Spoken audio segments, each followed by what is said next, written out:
You're watching DD India News Hour. I am Manil Thomas. Well, now to get a perspective on the top story that we are tracking this evening on the UNSC reforms and the need for it. Joining us this evening is Manjeev Puri, former senior diplomat on News Hour. Good evening, sir. Welcome to the show. Let's first begin with Russia once again throwing its weight behind India's UNSC ambitions. When do we see UN actually budge? Thank you. That's the greatest question. $1 billion, isn't it? If I knew the answer, frankly, I wouldn't be sitting here. But let me make a more serious point. I believe very strongly that when the nudge will come, and I believe the nudge will come sooner rather than later, there is no way that India won't be on the high. And the reason I say so are two things. And I think you mentioned it in your report. Demography, we are now the world's largest country. Inclusion demands that the world's largest country be there. Secondly, we are also very much on the way up in terms of the size of our economy. We are the 5th largest economy right now, on our way to becoming the 3rd largest economy. It would be in the interest of the world to have India on the high table. It's not just a question of the friends of India or India itself saying so. In fact, I would say the Russians reiterating at it this time is a reflection of the Russians thinking and feeling that having India on high table would even be advantageous for them. Ambassador, when looking at the External Affairs Minister's comments in Perth, where he spoke about our time is coming, but we have to work for it.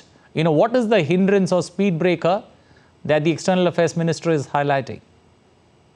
Look, you of course need to work for it. This particular construct, as people like to say, came about after the Second World War. Now, no one is saying that you need a world war to bring about change.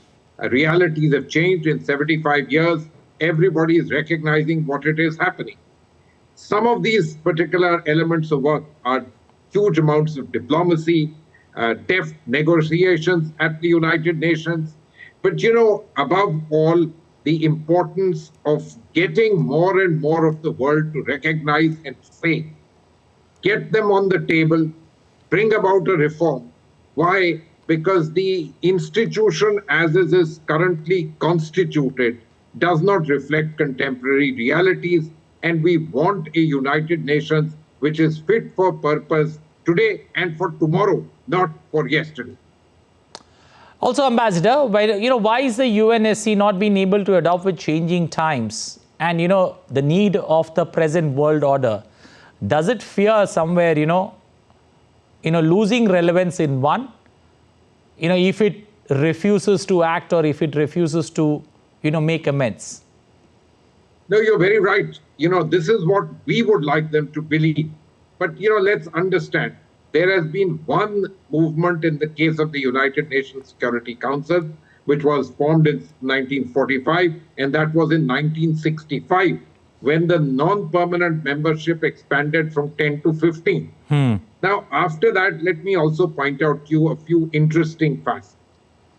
The Republic of China actually held, which is Taiwan, actually held the Chinese seat till 1971. But once the United States recognized Beijing, it was a smooth changeover, and all that happened was that Beijing replaced Taiwan and China continued to be there. Secondly, when the USSR collapsed, the USSR seat went very smoothly to the Russian. Now, what does this indicate?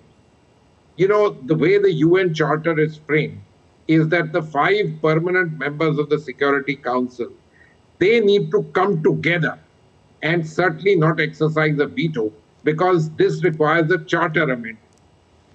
Till such time as they think that it is advantageous to them, or rather not having the reform is disadvantage to them, I am afraid no matter how important it is for the world, you will continue to struggle.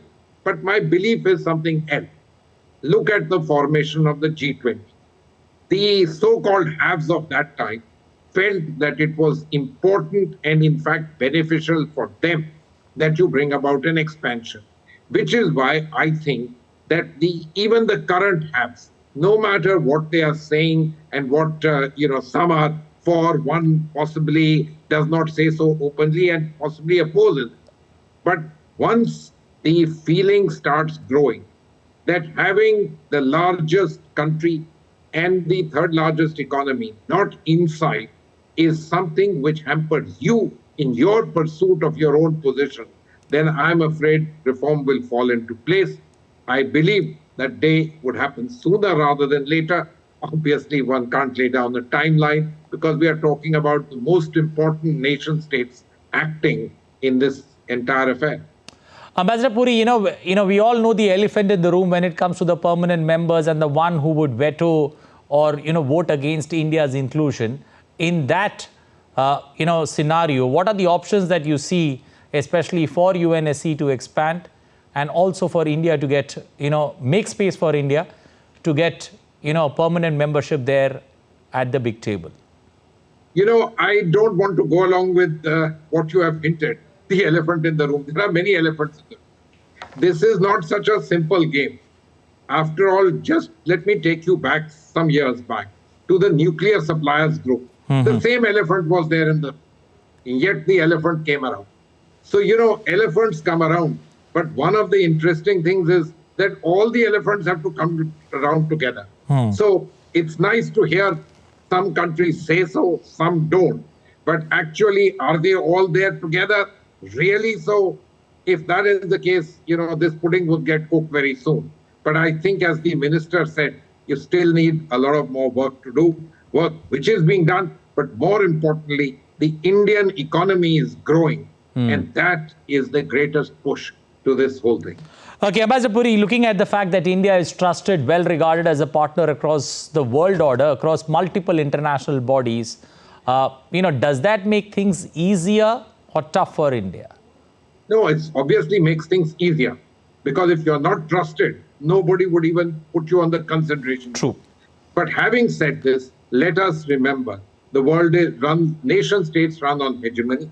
And the United Nations and its Security Council in particular is at the pinnacle of this hegemony. Why should those who are there be willing to share their very preeminent position unless they start feeling that sharing is better for them rather than them losing it all? And these are the choices which are coming up increasingly in front of them. I give you this example of the G20. It got formed because the largest players felt that it was important to include rather than keep. Okay, Ambassador Puri, we'll leave it there. Thank you. Appreciate you joining us, bringing those aspects of the UNSC and the expansion needed, especially in the current world order, putting into perspective for our viewers. Moving forward, Israeli forces have discovered a tunnel network hundreds of meters long and running partly under United Nations Relief and Works Agency's Gaza headquarters.